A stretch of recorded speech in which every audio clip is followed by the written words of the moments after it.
7h32. Dá bom dia aí, Eduardo Barão. Bom dia, Boechat. Bom dia, Calabigato. Fora do ar, o Barão dá um bom dia esfuziante aqui. Nossa, Boechat. Da Band News FM. Qualquer dia eu vou gravar e botar no ar. É uma fixação, é uma maravilha, né? É uma fixação. Bom dia pra todo mundo. Bom dia. Eu sou Ricardo Boechat, esta é a Band News FM. Vamos juntos aí, tocando barquinho até 9, qualquer 11, coisa da matina. Meia-noite. Depois eu vou pro Rio e faço o programa até às 11 de qualquer coisa da matina. É um qualquer coisa pra lá, qualquer coisa pra cá.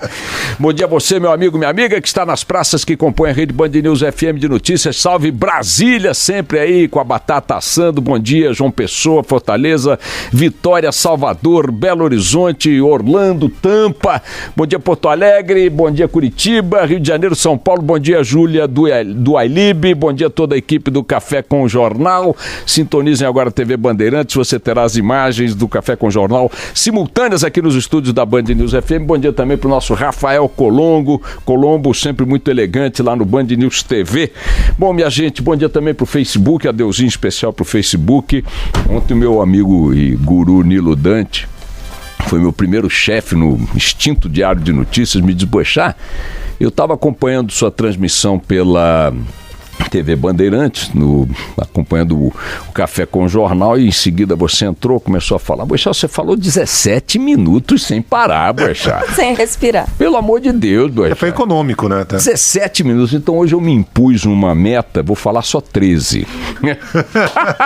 Isso quer dizer que eu vou até 7h46. Vamos ver, Barão? Vamos ver. E tem 3 assuntos aqui. O primeiro deles é o seguinte: hoje nós estamos vivendo simultaneamente 2 eventos muito curiosos que vão dar aí, já estão dando, seja qual for o desdobramento, a mesma medida de o quanto a classe política e a forma como a justiça trata a corrupção no Brasil no alto escalão, no baixo nem trata, mas no alto escalão, como é que elas trabalham dentro de uma mesma lógica, para fazer com que se estabeleça assim um padrão em que a normalidade jurídica, formal, política, né, comportamental seja a impunidade.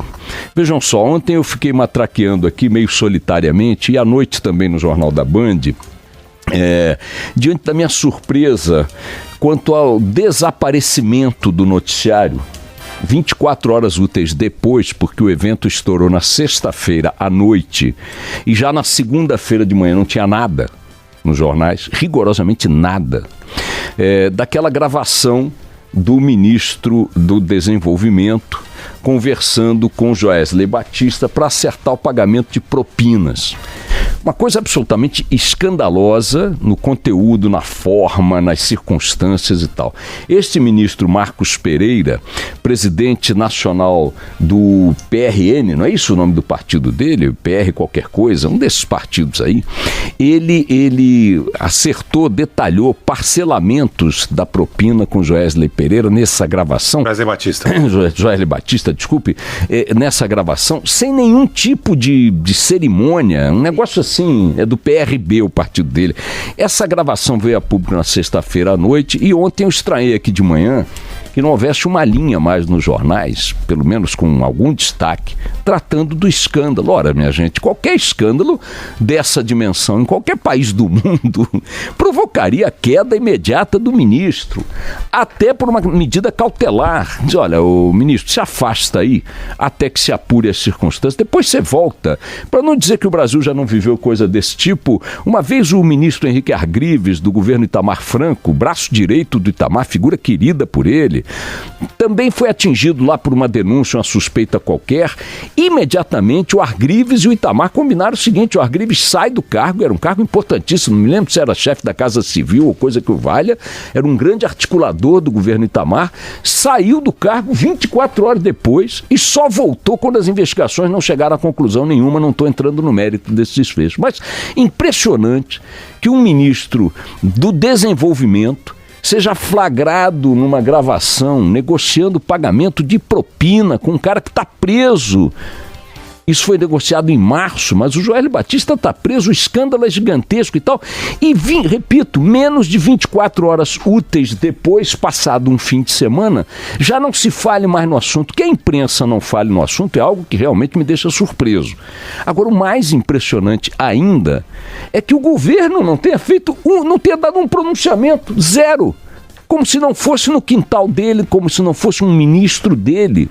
E quanto ao ministro, qual foi o constrangimento, qual foi a reação? Não tenho explicações a dar à opinião pública, não devo satisfações a ninguém, e quando e se o Supremo me convocar para esclarecimentos, lá eu prestarei esses esclarecimentos e passem todos vocês, contribuintes, muitíssimo bem. E quer saber do seguinte? Estou entrando em férias.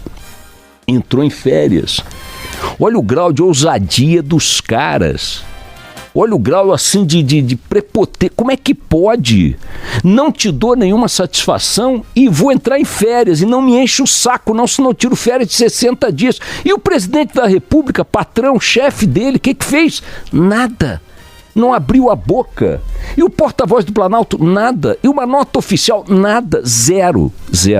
Esse caso, bem a dimensão de um patamar que eles estão querendo enfiar a goela abaixo da gente, a classe política, de que é assim que é. Não é assim.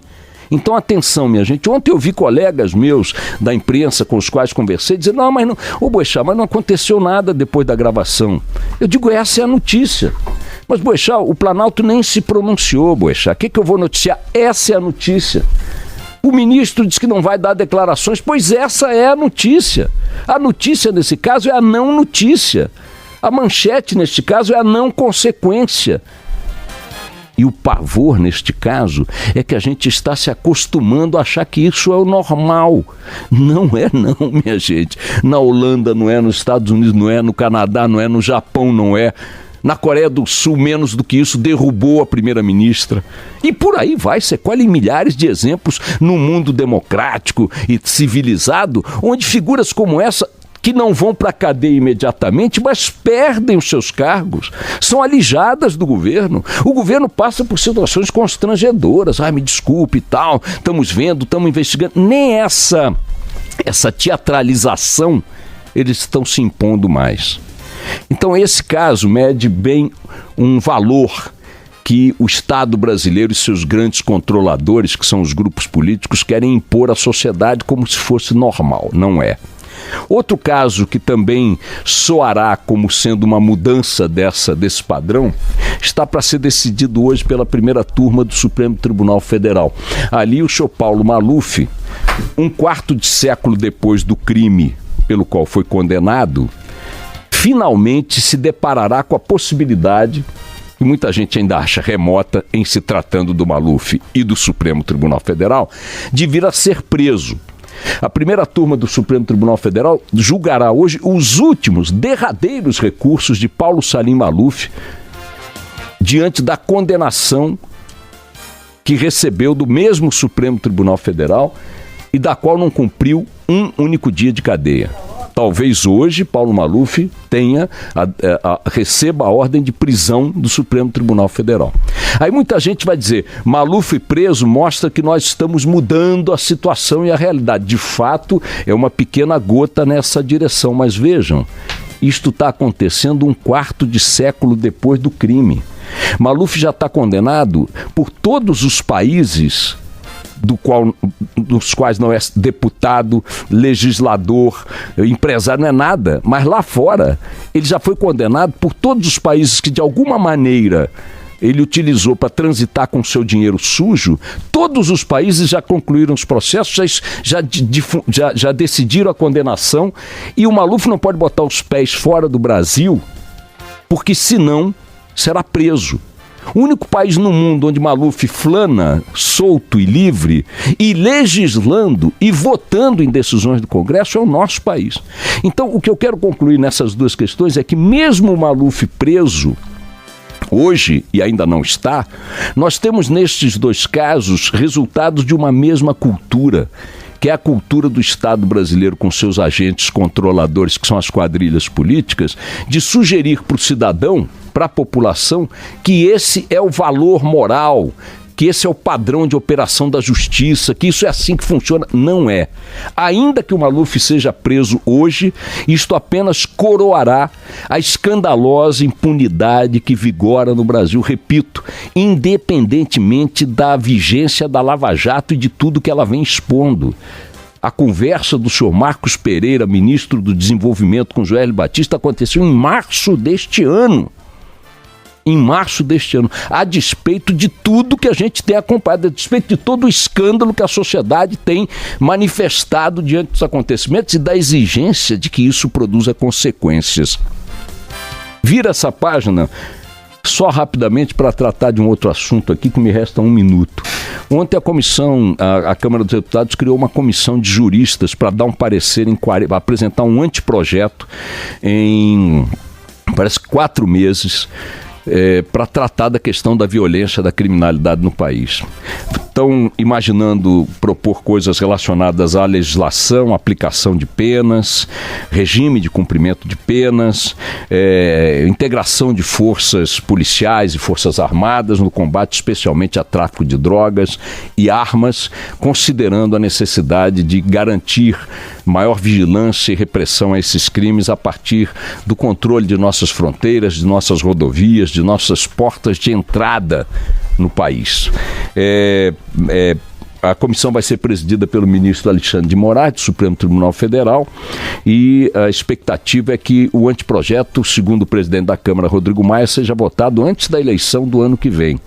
É o caso da gente saudar uma iniciativa como essa, e, enfim, é isso mesmo que tem que se imaginar, uma maneira de organizar o setor da segurança do Brasil de forma integrada, baseado na inteligência, em investimentos adequados, bem direcionados, discutir as prioridades no combate ao tráfico de drogas, se tem sentido ficar correndo atrás de maconheiro, de cheirador de fileirinha de cocaína na esquina, ou trabalhar para controlar fronteira, espaço aéreo, portos, aeroportos, ferrovias, rodovias e tal. Se o Exército vai ou não vai assumir o papel de controlar as fronteiras do Brasil, que é o seu papel constitucional.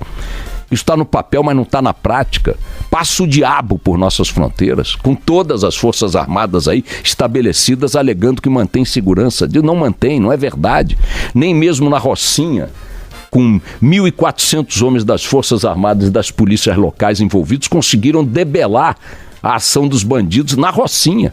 1.400 homens, eram 900 homens das forças armadas e 500 homens da Polícia Militar do Rio. Ainda estão lá os 500, os 900 já saíram, e não tem nem 300 bandidos lá dentro, talvez nem 200. Hoje, neste momento, talvez nem 150 bandidos ainda estejam na Rocinha. Nem assim esse contingente monumental com todo esse aparato conseguiu dar conta do recado.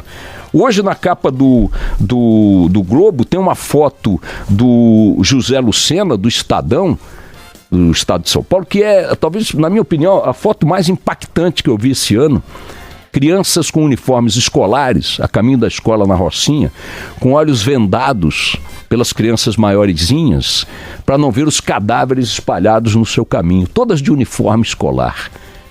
Você tem 1, 2, 3, 6 ou 7 crianças, um adulto carregando aquele bando, a maiorzinha carregando a pequenininha no colo, com os olhos das pequenininhos vendados com as camisetas dos uniformes para não ver a fila de cadáveres à sua frente. Essa imagem é a imagem da segurança no Brasil, da criminalidade no Brasil, da qual o Rio é apenas um expoente mais visível.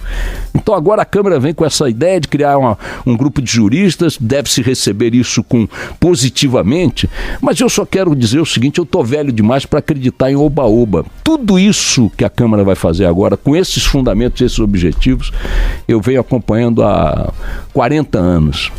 Esse mesmo tipo de coisa, envolver as Forças Armadas, controlar fronteiras, integrar polícias, mudar a legislação, não sei o que, esse oba-oba, eu vejo há 40 anos, 46 anos de jornalismo que eu acompanho esse mesmíssimo discurso.